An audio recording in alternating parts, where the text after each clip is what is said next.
दोस्तों, आप सभी को जय मसीह की। मैं पास्टर हाविल चरण आपका फिर से आज एक नई वीडियो में स्वागत करता हूं।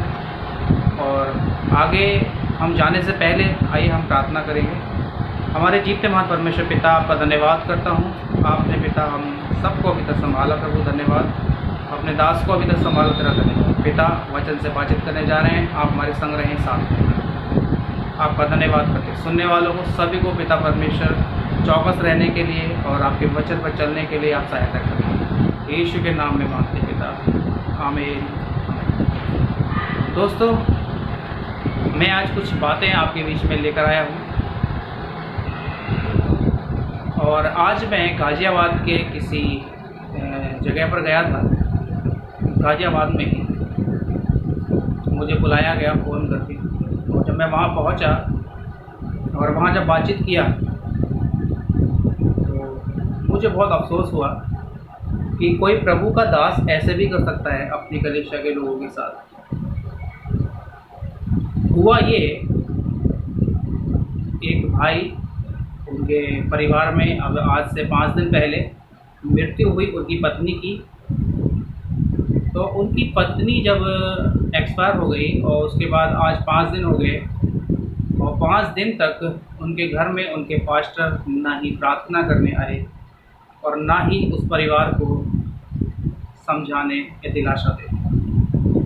जब फ़ोन करके बोला गया पास्टर हमारे घर आइए, 4 दिन से वो लोग लगातार फ़ोन कर रहे हैं हमारे घर आइए, तो बोला कि नहीं हम नहीं आ सकते, ऑनलाइन प्रार्थना करेंगे।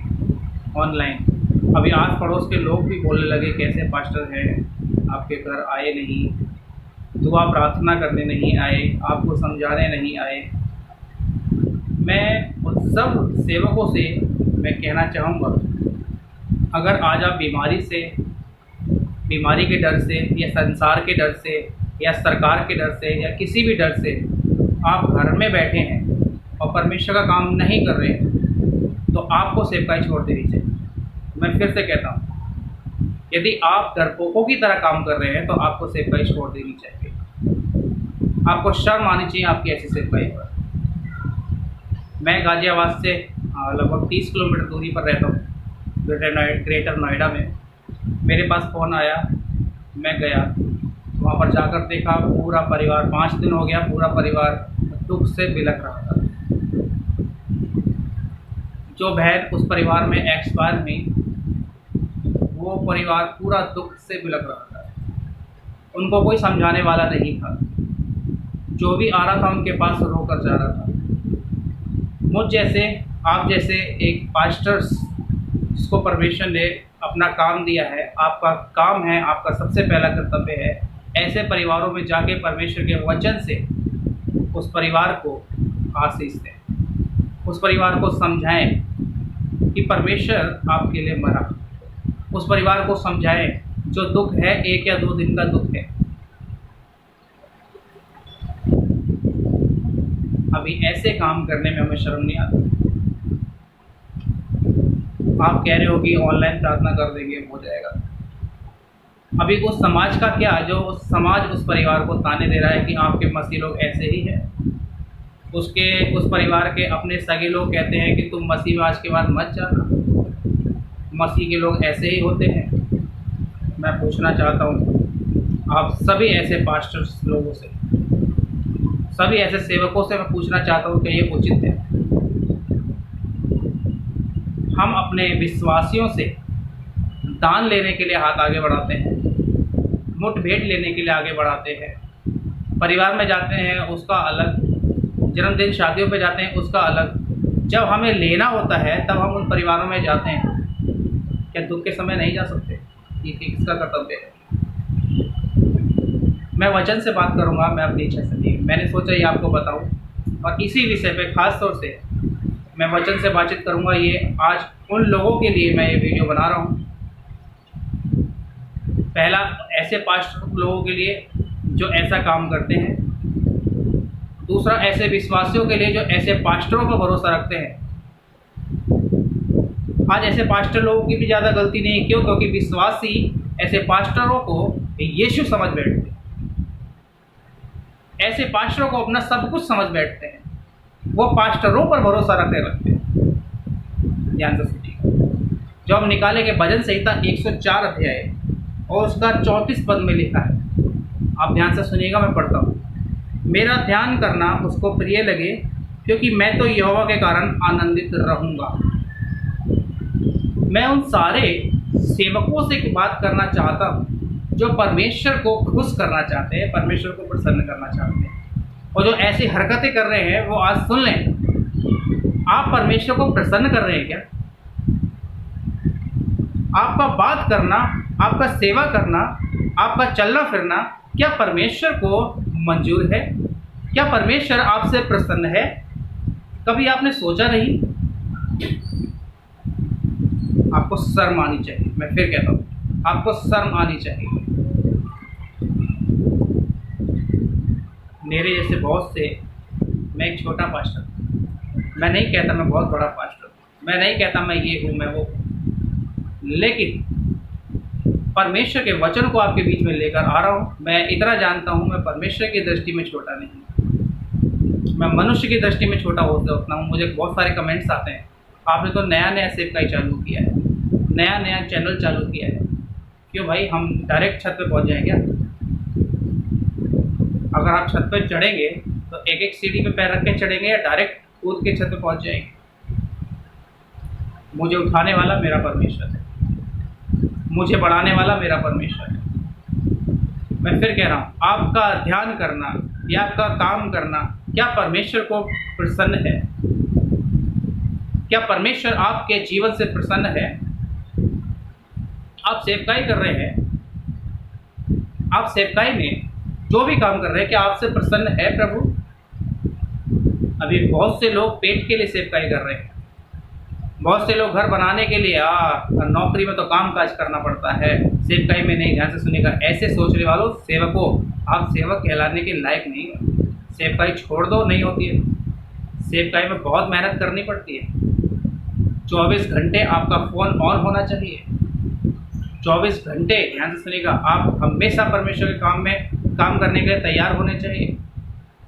बहुत से लोग होते हैं, अरे भाई अभी बहुत रात हो रही है, अभी तो 12 साढ़े 12 बज रहे हैं, आपको पता नहीं कब फ़ोन करना चाहिए प्रार्थना का। क्यों भाई? क्या 12:30 बजे ऐसा कोई नियम है कि रात के 12:30 बजे उठ के आप प्रार्थना नहीं कर सकते? प्रभु के काम को करना, उसकी सेवा करना आप लोगों ने मजाक समझ रखा है। ये मजाक नहीं। भजन संहिता 104 अध्याय इसका 34 पद, ध्यान से देखिए क्या कह रहा है। मेरा ध्यान करना उसको प्रिय लगे, क्योंकि मैं तो यहोवा के कारण आनंदित रहूँगा। आपका जीवन आनंद से भरा है या नहीं? या पैसों से भर रखा है, या अपनी पढ़ाई से भर रखा है? आज आपको खुद नहीं मालूम आप क्या कर रहे हो। परमेश्वर के इतने सारे दास, इतने सारे भविष्यवक्ता आपके लिए इतना बड़ा खजाना छोड़ कर गए हैं, इस खजाने को बदनाम करने में लगे हुए हैं, मसीहत को बदनाम करने में लगे हुए हैं। ऐसे दासों सावधान। और आप विश्वासियों से मैं बात करना चाहूँगा जो ऐसे लोगों को बढ़ा चढ़ाकर अपने सर पे बैठा लेते हैं, जो पास्टरों को पापा, ध्यान से सुनिएगा, पापा जी, डैडी जी मेरे लिए प्रार्थना करो। पास्टर जी अगर आप हाथ रख के प्रार्थना कर दोगे तो मैं चंगा हो जाऊंगा। क्यों भाई? पास्टर के लिए अलग से आटा निकलता है क्या? क्या परमेश्वर पास्टरों के लिए अलग से गेहूं उपजाता है क्या? या आलू का बोरा परमेश्वर अलग से आसमान से गिराता है क्या पास्टर लोगों के लिए, जो उसकी प्रार्थनाओं को सुना जाता है? खास तौर से ऐसे पास्टर, ऐसे सुनिएगा, जो अपनी भेड़ों की बिल्कुल रखवाली नहीं कर रहे, वो भेड़िए को आते देख भाग जाते हैं। आज बहुत से बीमारियों को देख के निकल नहीं रहे घर से। मैंने पिछले कई वीडियो में मैं बता चुका हूँ, मैंने बनाया था, मैं बता चुका हूँ, इस महामारी से, इस बीमारी से उसी को डरने की जरूरत है जो परमेश्वर की इच्छा पर नहीं चलते। मैं फिर से कह रहा हूँ, लोगों से अगर आपको डर लगता है तो सेवकाई छोड़ दो। बहुत सारे दलों से अगर आपको डर लगता है तो सेवकाई छोड़ दो। आप मरने से डरते हैं तो सेवकाई छोड़ दो। आप बीमारी से डरते हैं तो सिर का ही छोड़ो। जिसके पास ज्योति है, अंधकार उसका कुछ नहीं बिगाड़ सकता। कान खोलकर सुन लीजिए। जब हम आगे पढ़ेंगे, यशायाह 26 अध्याय उसका 3 पद से पढ़ेंगे। संभव है कि वे सुनकर अपनी अपनी बुरी चाल से फिरे और मैं उनकी हानि करने से पछताऊं। कान खोलकर सुन लीजिए। जितने आज ऐसी बुरी चाल चल रहे हैं, अपनी भेड़ों की सुधि नहीं ले रहे हैं, भेड़ भटक गई है, उनको नहीं बातचीत कर रहे हैं, उनसे नहीं मिल रहे हैं, उनके साथ संगति नहीं कर रहे हैं, आप सभी लोग कान खोलकर सुन लीजिए। वो दिन निकट है। आज वो दिन आ पहुंचा है। भेड़िया हर एक कलीसियाओं में जाएगा और तितर बितर करेगा। आपको अपनी भेड़ों की रखवाली करनी होगी।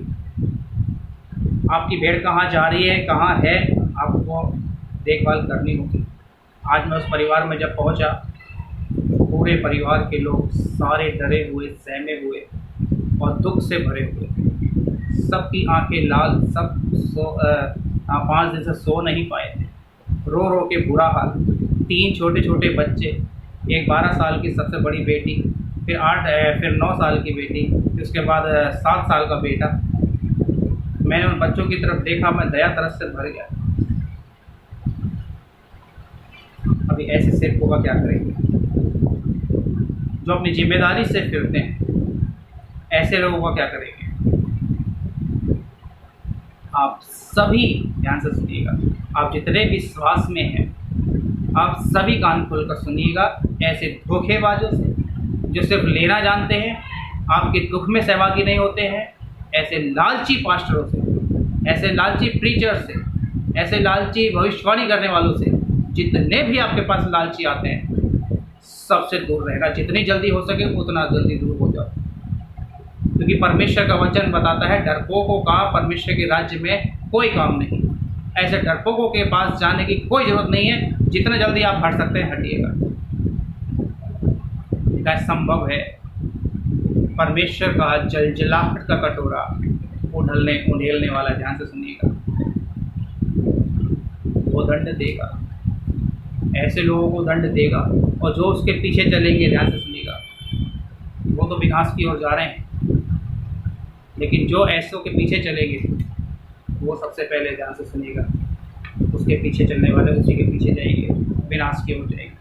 देखा, संभव है कि वे सुनकर अपनी अपनी बुरी चाल से फिरें और मैं उनकी हानि करने से पछताऊं, जो उनके बुरे कामों के कारण मैंने ठाना था। परमेश्वर के लालची दासों, आपका लालच करना, आपका डरपोक रहना, डरपोक बनकर रहना, ध्यान से सुनिएगा, ये सारी चीज़ें दर्शाता है। ये सब डरपोकों में दर्शाता है। आपका लालच करना, आपका डरना, आपका काम को नहीं करना, मसीहत को बदनाम करना, ध्यान से सुनिएगा, ये सारे काम परमेश्वर की दृष्टि में गलत हैं और परमेश्वर आपके जीवन से प्रसन्न नहीं है। वहाँ आगे बताता है, पापियों का तो परमेश्वर सत्यानाश करेगा। भजन संहिता 134 का 35 पद में बताता है, जितने पापी हैं, ऐसे लोगों को पापी बताया गया है। वो पाप में अपना जीवन बिता रहे हैं। आप सबको पापी बताया गया है। इसीलिए जितना जल्दी हो सके, संभव है, यानी कि अभी संभव है, ध्यान से सुनिएगा, परमेश्वर जो हानि हमें करने पर है वो हमारे जीवन से, ध्यान से सुनिएगा, वो यही चाहता है हम अभी सुधर जाए। 4 बताता है, इसलिए तू उनसे कहे। परमेश्वर अपने दास से, यिर्मयाह से बात कर रहा है, ध्यान से सुनिएगा, हम सब जितने दास हैं सबसे, हम सब जितने विश्वास में हैं सबसे, आप सब जितने यीशु के फॉलोवर हैं सबसे, आप जितने खरी शिक्षाओं से प्यार करते हैं, आप सबसे परमेश्वर बातचीत कर रहे हैं अपने दास के द्वारा, यिर्मयाह के द्वारा। इसलिए तू उनसे कह, यहोवा यूँ कहता है, यदि तुम मेरी सुनकर मेरी व्यवस्था के अनुसार जो मैंने तुमको सुनवा दी है ना चलो, और ना मेरे दास भविष्यवक्ताओं के वचनों पर कान लगाओ, जिन्हें मैं तुम्हारे पास बड़ा यत्न करके भेजता आया हूँ, परंतु तुमने उनकी नहीं सुनी। कहाँ जाएंगे, हम नहीं सुनते। अभी जो बातें मैं बोल रहा हूँ इन बातों पर ध्यान रखिए, ध्यान दीजिए। आपको सेवकाई में डरना नहीं है, आप जितने विश्वास में हैं आपको प्रार्थना करने में डरना नहीं है। और मैं आप हर विश्वासी से कहना चाहता हूँ जिसके अगर मृत्यु भी होती है, एक दिन 2 दिन 3 दिन बहुत होता है रोने के लिए। जो आत्मा परमेश्वर के पास से आई है वो परमेश्वर के पास चली गई, वो खुश होकर गई है। याद तो सुनिएगा, जब बच्चा जन्म लेता है, और होता कि मैं कभी इस बात का भेद समझा आपने, कभी इन बातों को जाना, जब बच्चा जन्म लेता है सबसे पहला शब्द रोना क्यों निकलता है? वो आत्मा, ध्यान से सुनिएगा, जो पृथ्वी पर जन्म ले चुकी है वो उस राज्य को छोड़कर आई है। ध्यान से सुनिएगा, उस आनंद के राज्य को छोड़कर आई है। ध्यान से सुनिएगा, जहाँ आनंद ही आनंद है, जहाँ गरीबी नहीं, लाचारी नहीं, भूख नहीं, प्यास नहीं, ऐसी जगह को छोड़कर अगर कोई आएगा तो रोएगा नहीं तो क्या होगा? कभी सोचा इन बातों को? बच्चा क्यों रोता है? वो आत्मा रोती है, प्रभु अभी कितने दिन मुझे यहाँ काटने हैं। जितने आप शरीर में मर जाते हैं, अगर आप मसीह में हैं तो आप पर दंड की आज्ञा नहीं, और आप परमेश्वर के पास जाएंगे। ध्यान से सुनिएगा, आप यदि मसीह में एक्सपायर होते हैं, मैं इस विषय में वीडियो बनाऊंगा, मैं रैप्चर के ऊपर वीडियो बनाऊंगा, मैं ऐसी बहुत सारी वीडियोस बनाऊंगा जो आपको सच्ची बात पता लगे, जो वचन के अनुसार है।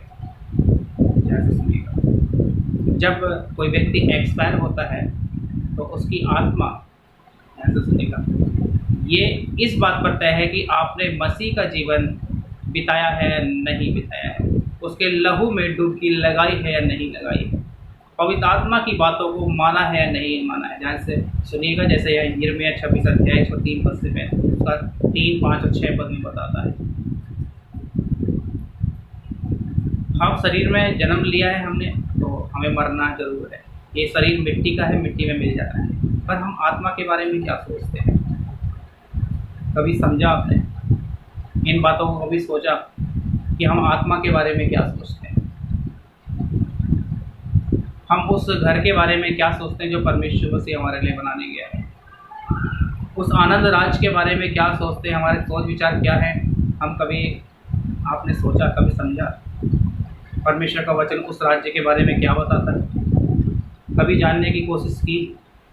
हमें करना नहीं करेंगे, ध्यान से सुनिएगा, तो हम शरीर के अनुसार ही जीते रहेंगे। रोमियो 8 का 1 बताता है, अतः अब उन पर दंड की आज्ञा नहीं। ध्यान से सुनिएगा, जो मसीह यीशु में है, अतः जो मसीह यीशु में है उन पर दंड की आज्ञा नहीं, क्योंकि वे शरीर के अनुसार नहीं आत्मा के अनुसार चलते हैं।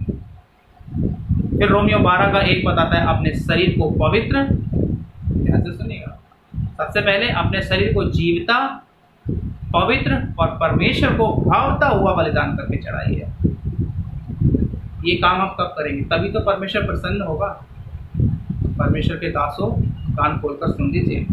आप जितने दास देख रहे हैं, मैं नहीं जानता, मैं आपके नाम को नहीं जानता, मैं आपको पहचानता भी नहीं हूँ, लेकिन आप दास हैं। और अगर मुझे आप सुन रहे हैं, अगर आपके जीवन में परमेश्वर के वचन के खिलाफ अगर आप अपना जीवन बिता रहे हैं, तो आपको डरने की ज़रूरत है। अगर आप मसीह में अच्छे हैं तो सुनकर और सीखिए, और ऐसे ही और भी दास लोगों को, ध्यान से सुनिएगा, परमेश्वर के वचन के अनुसार सिखाइए। अगर परमेश्वर ने आपको फ़ोन में आशीष दिया है तो फ़ोन में वीडियो बनाइए, आप यूट्यूब पे डालिए, कम से कम एक व्यक्ति तो देखेगा। मैं नहीं कहता मुझे लाखों लोग देखो, अगर मेरी ये जो मैं वीडियो बना रहा हूँ, इस वीडियो को 10 व्यक्ति भी सुनकर अगर बदल जाते हैं तो मेरा वीडियो बनाना सफल हो जाएगा।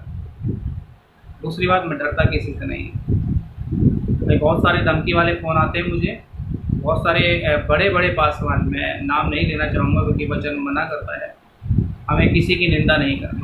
मैं निंदा नहीं कर रहा हूँ, लेकिन मैं आपको चौकस कर रहा हूँ, आप चौकस रहिए। जो आपके पास खरी शिक्षा को लेकर आते हैं उनकी बातों पर ध्यान से सुनिए। वचन बताता है परमेश्वर बड़े यत्न से अपने दासों को आपके पास तक लेकर आता है, बड़े यत्न से। परमेश्वर बहुत मेहनत करता है आप तक परमेश्वर का वचन पहुंचने के लिए। हम सुन के अनसुना कर देते हैं। यहाँ यिर्मयाह से यही तो परमेश्वर कह रहा है। फिर आगे बताता है, मैं उनके भवनों को, मैं उनके शरीरों को, मैं उनकी आत्माओं को, मैं उनकी मंडलियों को, मैं उनके भवनों को ऐसा उड़ाऊंगा, ध्यान से सुनिएगा, ऐसा उजाड़ दूंगा, ध्यान से सुनिएगा। ये परमेश्वर के मुख से ये निकलता है। कहता है परमेश्वर उनसे यूँ कहे कि परमेश्वर यहोवा यूँ कहता है। हम उस परमेश्वर यहोवा को मानते हैं, जानते हैं, जो सबका बाप है। मैं पिछले दिनों बताया, आज भी बताता हूँ, शैतान के हाथों में अगर आप पड़ रहे हैं तो आपको बचाने के लिए प्रभु यीशु है, परमेश्वर पिता है। अगर आप पिता के हाथों में ही पड़ जाए तो आपको छुड़ाने वाला कोई पैदा नहीं है। वो ऐसा बाप है जो किसी के बाप से नहीं डरता, लेकिन आपको उसका भय मानकर काम करना पड़ेगा। परमेश्वर ने जो भेड़ें आपको दी हैं, आपको उन्हें चराई देनी पड़ेगी, उनको चराना होगा। उनके पास हकीकत, मैं जब उस परिवार में गया, उनसे पूछा कब से विश्वास में हो, बोलते हैं 20 साल से। मैंने बोला ठीक है, आइए हम वचन की ओर चलते। जब वचन की ओर गया, मैंने बोला वचन को निकालो। आइए वो पलट रहे बाइबल के वचन किधर है, कुलूसियों किधर है, रोमियों किधर है, यशाया किधर है, उनको मालूम ही नहीं। और 20 साल से, जैसा सुनिएगा, 20 साल से विश्वास नहीं। उनके पास्टर बोलते हैं रोज़ प्रार्थना करते रहो, रोज़ ऑनलाइन मीटिंग अटेंड करते रहो, तुम्हारा उद्धार हो जाएगा। वचन कब पढ़ेंगे, वचन की समझ कब आएगा। आप प्रचार करते हैं, दो तो तुम्हें दिया जाएगा।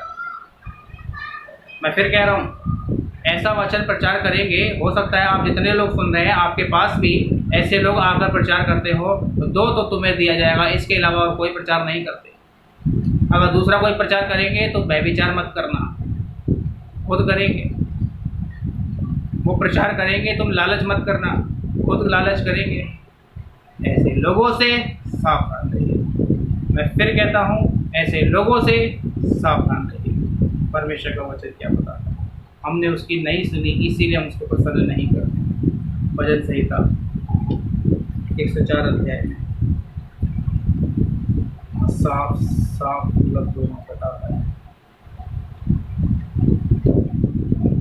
35 पद जो हम पढ़ेंगे, पापी लोग पृथ्वी पर से मिट जाएं और दुष्ट लोग आगे को ना रहें। मुझे हंसी इसलिए आ रही है क्योंकि बहुत खतरनाक बात है, और मैं ऐसे दासों के बारे में अभी सोच रहा हूँ जिन्होंने सेवकाई को मजाक समझ रखा है, परमेश्वर के काम को धंधा बना रखा है। ऐसे लोगों को परमेश्वर दुष्टों में गिनता है। यहाँ आप पर दोष मैं नहीं लगा रहा हूँ, कहीं आपके दिमाग में चल रहा हो ये कैसा पास्टर है कि हर एक पास्टरों को नहीं छोड़ रहा, उन पर दोष लगा रहे हैं। परमेश्वर का वचन आप पर दोष लगाता है। तीमुथियुस 6 अध्याय 7 बताते हैं, पहला तीमुथियुस 6 अध्याय, अगर आप धन के लोभी हैं, आप विनाश के समुद्र में डूब जाएंगे। ध्यान से सुनना, समझ लीजिए, कान खोलकर सुन लीजिए, विनाश के समुद्र की ओर जा रहे हैं आप ना ही पृथ्वी पर कुछ लेकर आए हैं, ना ले जा सकते हैं। अगर आपके पास खाने और पहनने को है तो उसमें संतोष करें और परमेश्वर की सेवकाई करें, परमेश्वर की सेवा में लगे रहें। उसके धर्मराज की खोज करो, प्रभु खुद दे देगा। अपना दिमाग मत चलाओ पैसा कमाने के लिए, और डरपोक हो तो काम मत करना, परमेश्वर का काम करना छोड़ दो अगर डरपोक हो तो। मैं फिर कह रहा हूँ, किसी से डरने की जरूरत नहीं है, क्योंकि आप ऐसे उस बाप को जानते हो जो कि सबका बाप है।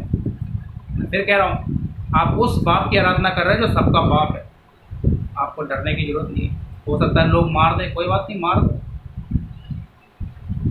अगर ये जज्बा आपके अंदर है तो सेवकाई करना, तो सेवकाई मत करना। सेवकाई करना, परमेश्वर का काम करना बच्चों का खेल नहीं है। आप आज तक दूध पी रहे हैं और दूध ही पिला रहे हैं, आप कब तक अच्छा भोजन नहीं खिलाएंगे? वो दिन आने वाला है कि यीशु आपसे पूछेगा,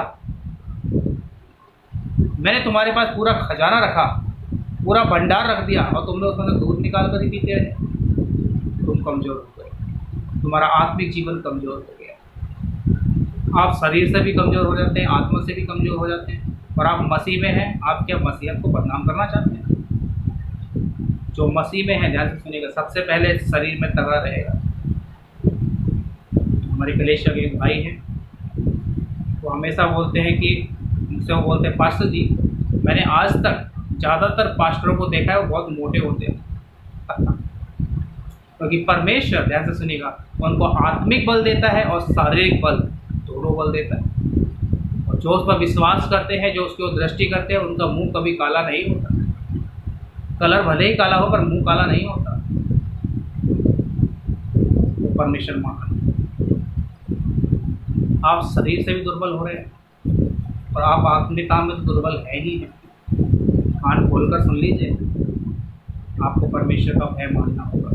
अगर परमेश्वर का भय आपके अंदर नहीं है तो सेवकाई छोड़ दीजिए। पैसा कमाना है तो संसार में जाइए, संसार में ड्यूटी कीजिए, संसार में काम कीजिए, बिजनेस कीजिए। आप क्यों किसी विश्वासी के नाश का कारण बन रहे हैं? और आप ऐसे विश्वासी अपने जहाँ भी आप जाते हैं अपने दासों को परखो। बहुत सारे, ध्यान से सुनिएगा, बहुत सारे भेड़िए उठ खड़े हुए हैं जो मूसा की गद्दी के पीछे भाग रहे हैं। मैं बड़ा बन जाऊँ, मैं बड़ा बन जाऊँ, मैं सीनियर बन जाऊँ, मैं सीनियर बन जाता हूँ, फिर अपने कुछ लोगों को रख लूँगा, उनको भेजूँगा, जाओ भाई तुम सेवकाई करने के लिए जाओ। फिर तुम्हारा क्या आचार पड़ेगा? परमेश्वर ने तुमको क्यों चुना है? माता के गर्भ से तुम्हें चुन लिया, क्यों चुना है भाई? परमेश्वर का काम करने के लिए। मैं परमेश्वर की महिमा करता हूँ। परमेश्वर अपने काम के लिए मुझे चुना। मुझे पैसा कमाना होगा, पैसा चाहिए होगा, मैं काम करने चला जाऊँगा, लेकिन परमेश्वर खिला रहा है, परमेश्वर खिला रहा है, अच्छा पहनने के लिए दे रहा है, अच्छी जगह रख रहा है, मुझे इससे ज़्यादा नहीं चाहिए। परमेश्वर सब कुछ मेरे जीवन में पूरा करता है, आज तक किया है, आगे भी करता रहेगा, लेकिन मैं खरी शिक्षाओं के साथ आप सबके बीच में आता रहूँगा, जैसा परमेश्वर का वचन खराई से चलने के लिए बताता है। मैं बहुत सारे विषयों को, मैं ध्यान से सुनिएगा, मैं 5 दिन आपके पास वीडियो लेकर आता हूँ, 5 दिन में तैयारी में लगाता हूँ। मैं बिना तैयारी के आपके बीच में नहीं आऊँगा, क्योंकि परमेश्वर अपने दासों को, ध्यान से सुनिएगा, ऐसे ही नहीं भेज देता।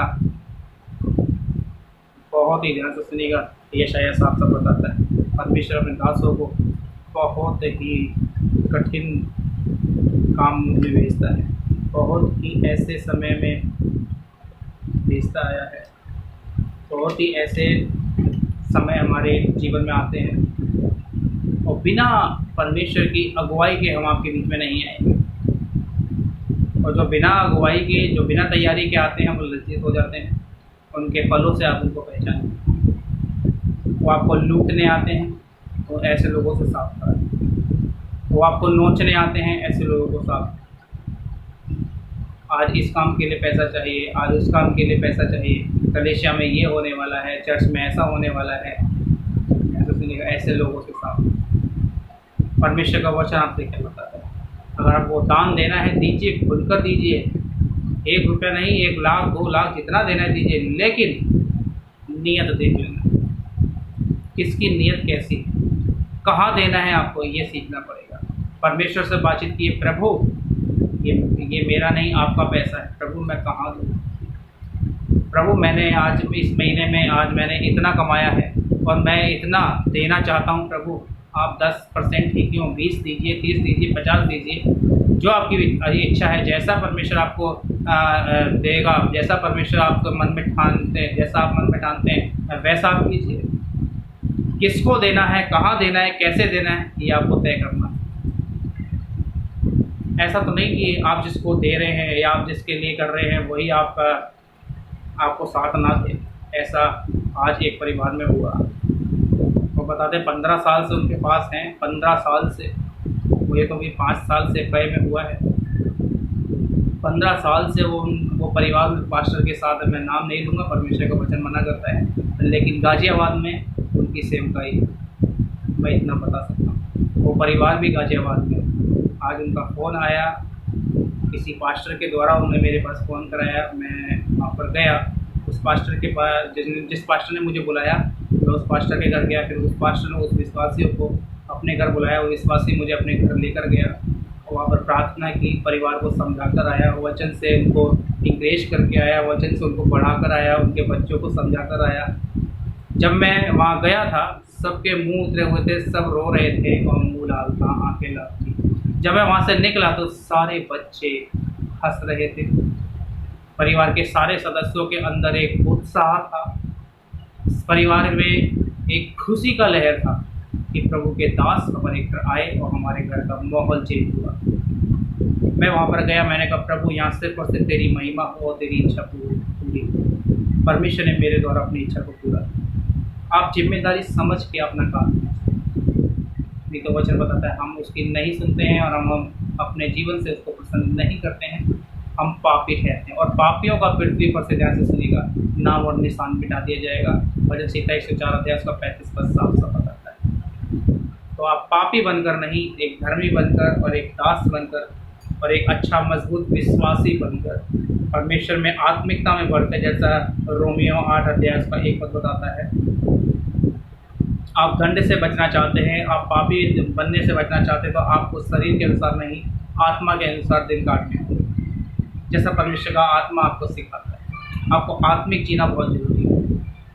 आत्मिक जीवन जिएगा। जितने आप सुन रहे सभी से मैं निवेदन करता हूँ आप आत्मिक जीवन जिएगा ताकि प्रभु आपके जीवन से प्रसन्न हो और आपको आशीष हो सकता है। परमेश्वर इस बड़े वचन से आप सभी को आशीष दे। ये एक चेतावनी है आप विश्वासियों के लिए। आप ऐसे दासों से, ऐसे पास्टरों से जो कि पास्टर कहलाने के योग्य नहीं हैं, भले ही वो 40 साल से 50 साल से सेवकाई कर रहे हैं, अगर वो लालची हैं, ध्यान से सुनिएगा, तो सेवकाई करने के योग्य नहीं है। ऐसे लोगों को जितनी जल्दी हो सकता है छोड़ के परमेश्वर के पीछे जाइए, क्योंकि परमेश्वर ने हर एक के पास ये खजाना दिया हुआ है। ये खजाना परमेश्वर का वचन, इसको जब तक नहीं पढ़ेंगे कोई भी ऐरा गैरा आके आपको धोखा दे सकता है। मैं फिर कहता हूँ, इस बाइबल को, इस परमेश्वर के वचन को नहीं पढ़ेंगे, इसका समझ का बुद्धि ज्ञान आपके पास नहीं होगा, कोई भी ऐरा गैरा आके आपको भरमा सकता है। आने वाले दिनों में ऐसा होने वाला है, तो ऐसा ना हो इसीलिए परमेश्वर के वचन का ज्ञान होना आपके पास बहुत जरूरी है। तो प्रभु आप सभी को बहुत आशीष दे। आइए हम प्रार्थना करेंगे। परमेश्वर पिता, आपका धन्यवाद करते हैं इस वचन के लिए। मेरे प्रभु जी, आपने जैसा कि अपने दास यिर्मयाह को सारी बातें बताई मेरे प्रभु, और उसके तहत हमें बताया मेरे पिता, हम आपका धन्यवाद करते हैं। जितने आज पिता इस वीडियो को देख रहे हैं प्रभु, वो सुन के प्रभु जी अपने मनों को बदलते हैं या अपने चाल चलन को बदलते हैं, तो उनमें आशीष कर। या इस वीडियो को देख के बहुत से लोग चलेंगे प्रभु जी, बहुत से लोग विरोध में पिता परमेश्वर बातें करेंगे। ऐसे लोगों का मुंह बंद होने के लिए हम आपसे प्रार्थना करते हैं। आपका धन्यवाद करते, सच्चाई को हमारे सामने पर रखा है। आपका धन्यवाद करते इस प्रार्थना, सभी को बहुत ऐसे आशीष पर यीशु के नाम में। दोस्तों, इन सारी बातों को सुनना है, समझना है, और अगर एक बार नहीं सुन पाए दूसरी बार भी सुनना है, क्योंकि ज़्यादा लंबी वीडियो नहीं है, आधे घंटे की वीडियो है। और आप संसारिक फिल्म देखने के लिए 3 घंटे, 2 घंटे, 2.5 घंटे आप निकाल सकते हैं, तो परमेश्वर के वचन को सुनने के लिए भी आप आधा घंटा निकाल सकते हैं। तो आप सभी लोग आप इन सारी खरी शिक्षाओं को जितना शेयर कर सकते हैं उतना शेयर कीजिए और सब्सक्राइब कीजिए, ताकि ये वीडियो खरी शिक्षा आप तक सबसे पहले पहुँचे। तो आप सभी को जय मसीह की, आप सभी को प्रभु बहुत आशीष दें। जय मसीह।